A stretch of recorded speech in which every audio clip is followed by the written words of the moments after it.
कड़ी मेहनत के बाद राजा विक्रमादित्य ने एक बार फिर बैताल को पकड़ लिया। वह उसे अपने कंधे पर लादकर शमशान की ओर ले चले।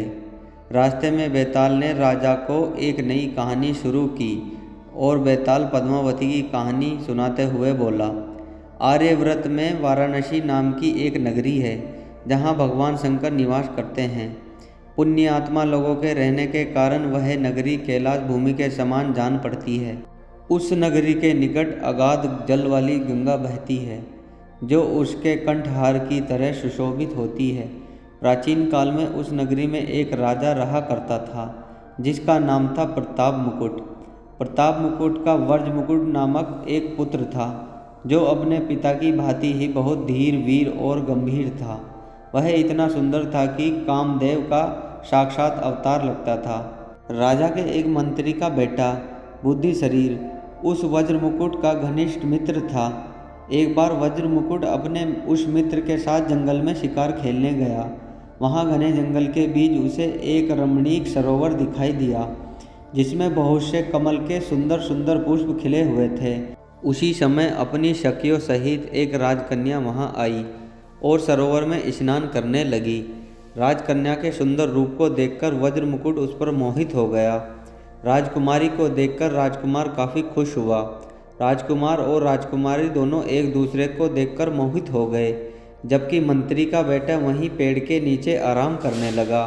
राजकुमार को देखते ही राजकुमारी ने एक कमल के पत्ते को लेकर कान में लगाया, दंत पत्र से देर तक दांतों को खुरचा, एक दूसरा कमल माथे पर तथा हाथ अपने हृदय पर रखा, किंतु राजकुमार ने उस समय उसके इशारे का मतलब नहीं समझा। उसके जाने के बाद राजकुमार काफ़ी दुखी हुआ और अपने मित्र के पास लौटकर सारी बात बताई। राजकुमार बोला, मैं राजकुमारी के बिना नहीं रह सकता हूँ, लेकिन मुझे इस राजकुमारी के बारे में कुछ भी पता नहीं है। वह कहाँ रहती है, उसका क्या नाम है। मंत्री के बेटे ने सारी बातें सुनी और राजकुमार का दिलासा देते हुए बोला, राजकुमार आप घबराइए मत, राजकुमारी ने सब कुछ बताया है। आश्चर्यचकित होते हुए राजकुमार ने पूछा, वो कैसे। मंत्री के बेटे ने राजकुमार को बताना शुरू किया कि उसने कानों पर उत्पल रखकर बताया कि वह राजा कर्णोत्पल के राज्य में रहती है। दांतों को खुरचकर यह संकेत दिया कि वे वहाँ के दंतवेद की कन्या है। अपने कान में कमल का पत्ता लगाकर उसने अपना नाम पद्मावती बताया और हृदय पर हाथ रखकर सूचित किया है कि उसका हृदय तुम्हें अर्पित हो चुका है। कलिंग देश में कर्णोत्पल नाम का एक सुविख्यात राजा है। उसके दरबार में दंतवेद की पद्मावती नाम की एक कन्या है जो उसे प्राणों से भी अधिक प्यारी है। दंतवेद उस पर अपनी जान छिड़कता है। मंत्री पुत्र ने आगे बताया, मित्र, ये सारी बातें मैंने लोगों के मुख से सुन रखी थी, इसलिए मैंने उसके इन इशारों को समझ लिया जिससे उसने अपने देश आदि की सूचना दी थी। मंत्री के पुत्र के ऐसा कहने पर राजकुमार को बेहद संतोष हुआ। प्रिया का पता लगाने का उपाय मिल जाने के कारण वह प्रसन्न भी था। वह अपने मित्र के साथ अगले दिन आखेट का बहाना करके अपनी प्रिया से मिलने चल पड़ा। आधी राह में अपने घोड़े को वायु वेग से दौड़ाकर उसने अपने सैनिकों को पीछे छोड़ दिया और केवल मंत्री पुत्र के साथ कलिंग की ओर बढ़ चला। राजा कर्णोत्पल के राज्य में पहुंचकर उसने दंतवेद की खोज की और उसका घर देख लिया। तब राजकुमार और मंत्री के पुत्र ने उसके घर के पास ही निवास करने के लिए एक वृद्ध स्त्री के मकान में प्रवेश किया। महिला को देखते ही दोनों घोड़े से उतरे और उसके पास जाकर कहा, माई, हम दोनों व्यापारी हैं, हम बहुत दूर से आए हैं, हमारा सामान अभी तक आया नहीं है, कुछ ही दिनों में हमारा सामान भी पहुंच जाएगा, हम दोनों को बस रहने के लिए थोड़ी सी जगह चाहिए। उनकी बातें सुनकर बुजुर्ग महिला को ममता जाग उठी। उसने कहा, बेटा, इसे अपना ही घर समझो, जब तक मन करे यहाँ रह सकते हो। इसके बाद दोनों उसके घर में रहने लगे। इसी बीच मंत्री के बेटे ने उस महिला से पूछा, आप क्या काम करती हैं? माई, आपके यहाँ कौन कौन रहता है? आप कैसे अपना गुजार बसर कर रही हैं? इन सारे सवालों का जवाब धीरे धीरे उस महिला ने देना शुरू किया। उसने कहा, मेरा एक पुत्र है जो राजा के यहाँ नौकरी करता है। मैं राजा की पुत्री पद्मावती की दासी थी। अब मैं बूढ़ी हो गई हूँ, इसलिए घर पर ही रहती हूँ। महाराज खाने को दे देते हैं और पूरे दिन में एक बार मैं राजकुमारी से मिलने चली जाती हूँ। इतना सुनते ही राजकुमार ने बूढ़ी औरत को कुछ धन दिए और राजकुमारी तक संदेशा पहुँचाने को कहा।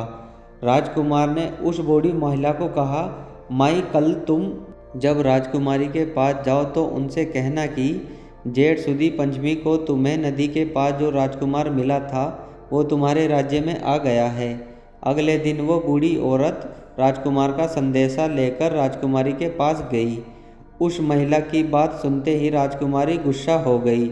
उन्होंने हाथों में चंदन लगाकर उस महिला के गाल पर तमाचा मारते हुए कहा, मेरे घर से निकल जाओ। बूढ़ी औरत ने घर लौटकर राजकुमार को सारी बातें बताई। महिला की बातें सुनकर राजकुमार चौंक गया। फिर राजकुमार के मित्र ने राजकुमार को धैर्य बंधाते हुए कहा, राजकुमार, आप चिंतित न हो, राजकुमार की बातों को समझने की कोशिश करें। ध्यान दिए कि राजकुमारी ने उंगलियों को सफ़ेद चंदन में डुबोकर गाल पर मारा है। इसका मतलब अभी कुछ दिन चांदनी के हैं। उनके ख़त्म होने के बाद अंधेरी रात में मिलूंगी। कुछ दिनों के बाद बूढ़ी महिला फिर राजकुमारी के पास संदेशा लेकर पहुंची। इस बार राजकुमारी ने केसरी रंग के तीनों उंगलियां डुबोकर बूढ़ी महिला के मुंह पर मारते हुए कहा, भागो यहाँ से। फिर उस महिला ने आकर राजकुमार को सारी बातें बताई। राजकुमार यह सुनकर बहुत दुखी हुआ। इस पर मंत्री के बेटे ने राजकुमार से कहा, इनमें दुखी होने की कोई बात नहीं है। राजकुमारी ने कहा है कि अभी उसकी तबीयत ठीक नहीं है, तो इसलिए 3 दिन और रुक जाओ। 3 दिन बाद वो बूढ़ी महिला फिर राजकुमारी के पास पहुंची। इस बार फिर से राजकुमारी ने उस महिला को फटकारा और पश्चिम की खिड़की से बाहर जाने के लिए कहा। वो महिला फिर से राजकुमार के पास गई और सारी कहानी सुनाई। तब मंत्री के बेटे ने राजकुमार को समझाते हुए कहा कि मित्र, राजकुमारी ने आपको उस खिड़की की तरफ बुलाया है। राजकुमार यह सुनते ही खुशी से उछल पड़ा। उसने बूढ़ी महिला के कपड़े पहनकर नारी का वेश धारण किया, इत्र लगाया और हथियार बांधकर राजकुमारी से मिलने चल पड़ा। राजकुमार महल पहुंचा और खिड़की के रास्ते राजकुमारी के कमरे में पहुंच गया। राजकुमारी वहां पर तैयार थी और राजकुमार का इंतजार कर रही थी। राजकुमार जैसे ही कमरे में गया, उसकी आंखें खुली की खुली रह गई। राजकुमारी के कमरे में कई महंगी चीज़ें रखी थी। रात भर राजकुमार और राजकुमारी साथ ही रहे। अनंतर राजकुमार ने गांधार विधि से पद्मावती के साथ विवाह रचा लिया और कई दिन तक गुप्त रूप से उसी के आवास में छिपा रहा। कई दिनों तक वहां रहने के बाद एक रात को उसने अपनी प्रिया से कहा, मेरे साथ मेरा मित्र बुद्धि शरीर भी यहाँ आया है। वह यहाँ अकेला ही तुम्हारी धाय के घर रहता है। मैं अभी जाता हूँ उसकी कुशलता का पता करके और उसे समझा बुझाकर पुनः तुम्हारे पास आ जाऊँगा। यह सुनकर पद्मावती ने राजकुमार से कहा, आर्यपुत्र, यह तो बतलाइए कि मैंने जो इशारे किए थे उन्हें तुमने समझा था या बुद्धि शरीर ने?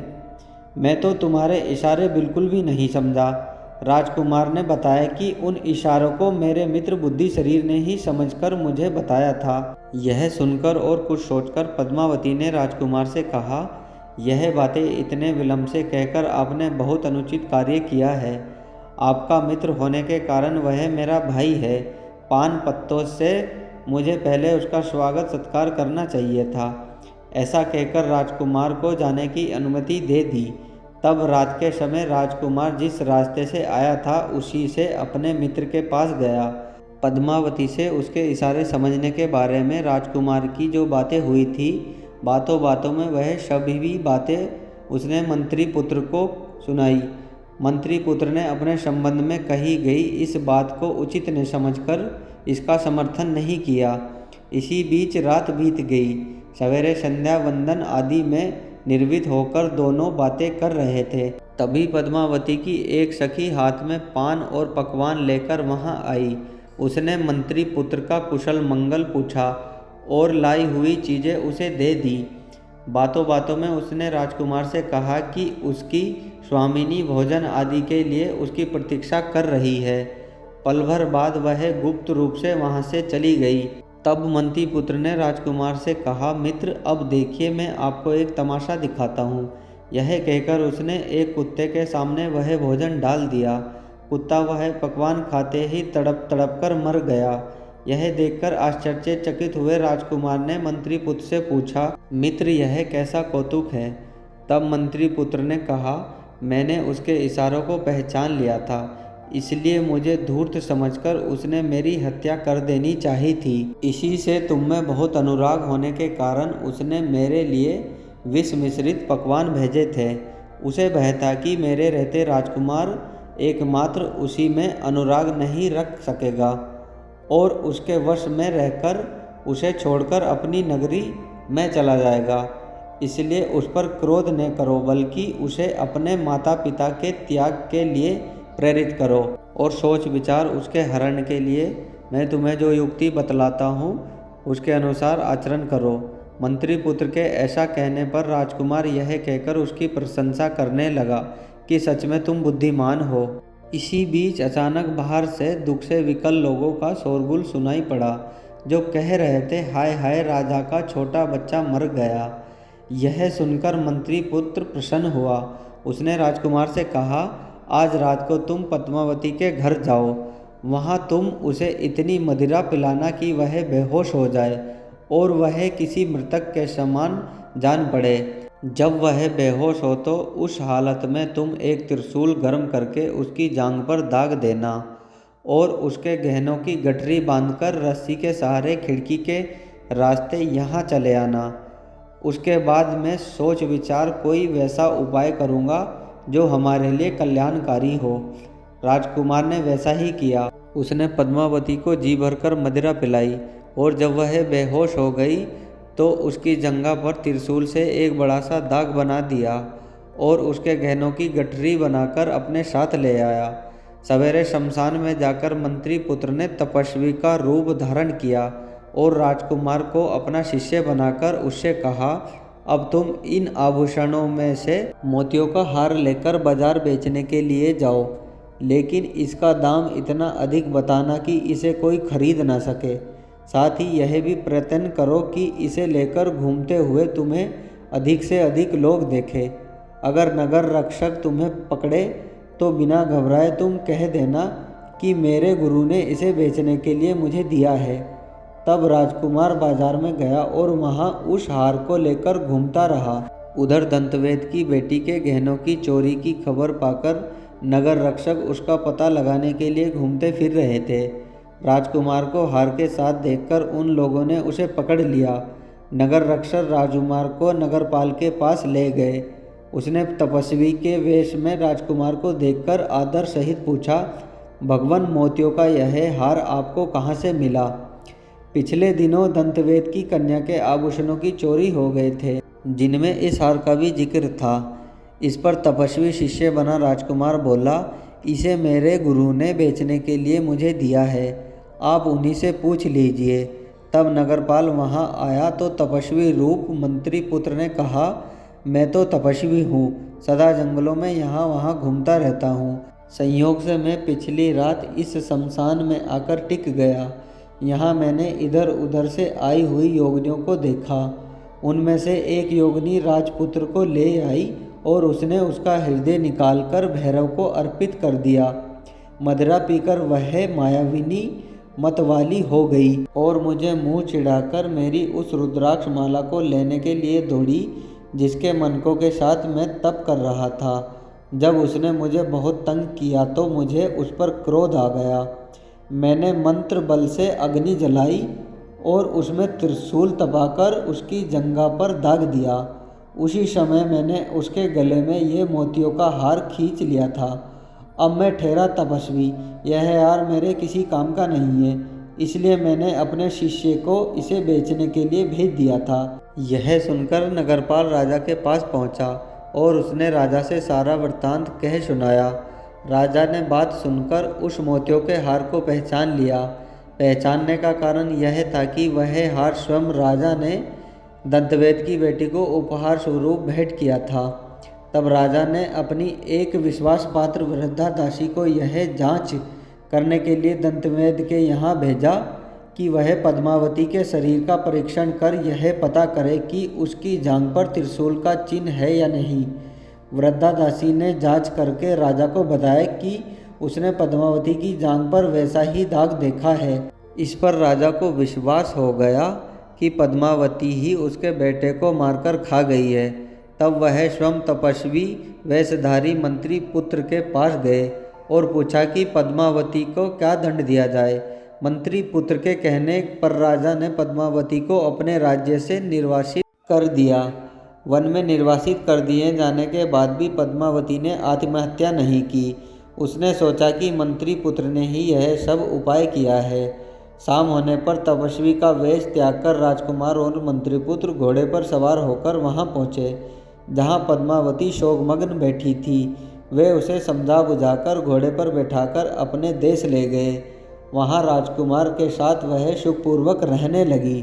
बेताल ने पद्मावती की प्रेम कहानी सुनाकर राजा विक्रमादित्य से पूछा, राजन, आप बुद्धिमानों में श्रेष्ठ हैं, अतः मुझे यह बताइए कि यदि राजा क्रोधवश उस समय पद्मावती को नगर निर्वासन का आदेश न देकर उसे मारने का आदेश देता अथवा पहचान लिए जाने पर वह राजकुमार का ही वध करवा देता, तो इन पति पत्नी के वध का पाप किसे लगता?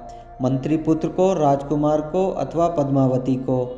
राजन, यदि जानते हुए भी तुम मुझे ठीक ठीक नहीं बताओगे तो विश्वास जानो कि तुम्हारे सिर के 100 टुकड़े हो जाएंगे।